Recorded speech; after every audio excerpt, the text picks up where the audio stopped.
Eric Rothbard.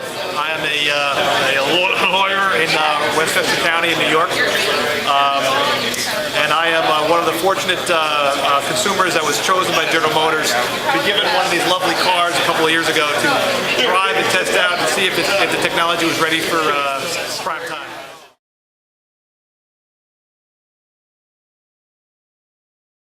I'll first say that I was getting roughly between 45 and 50 miles per kilogram of hydrogen. And my understanding from the research and the education that they gave us as far as regarding fuel cells is that a kilogram of hydrogen has roughly the similar energy content as a gallon of gasoline. So to be 45 to 50 miles per kilogram is essentially like a car going 45 to 50 miles per gallon. An SUV, I thought that was fantastic.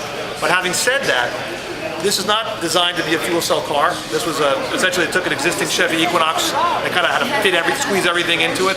It only has the equivalent of a 4-gallon tank, basically a 4.3, I think, kilogram gas tank.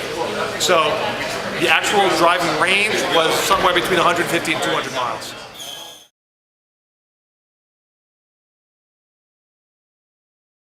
I'd rather look at the torque, because the torque is really what you're feeling. And a gasoline car, the horsepower and the torque are very close.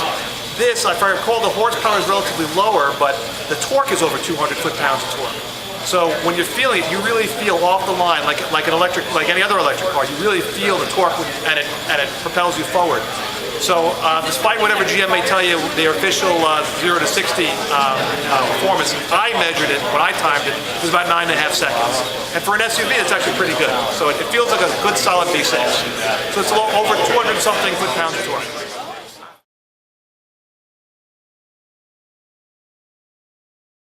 So I would say, and again, I don't speak for GM, but it seems from the people I've talked to, the engineers, they seem to feel that there's no problem with the idea of, theoretically at least, of having a sports car performance with a fuel cell on the one hand, or dialing it back and having, let's say, an eco mode, because everything is software. Now, why not, everything, you could have one-size-fits-all stack, and with a motor, and just have software determining how it's utilized. So I don't think, at least from my perspective as a layman, I don't believe there's any problem.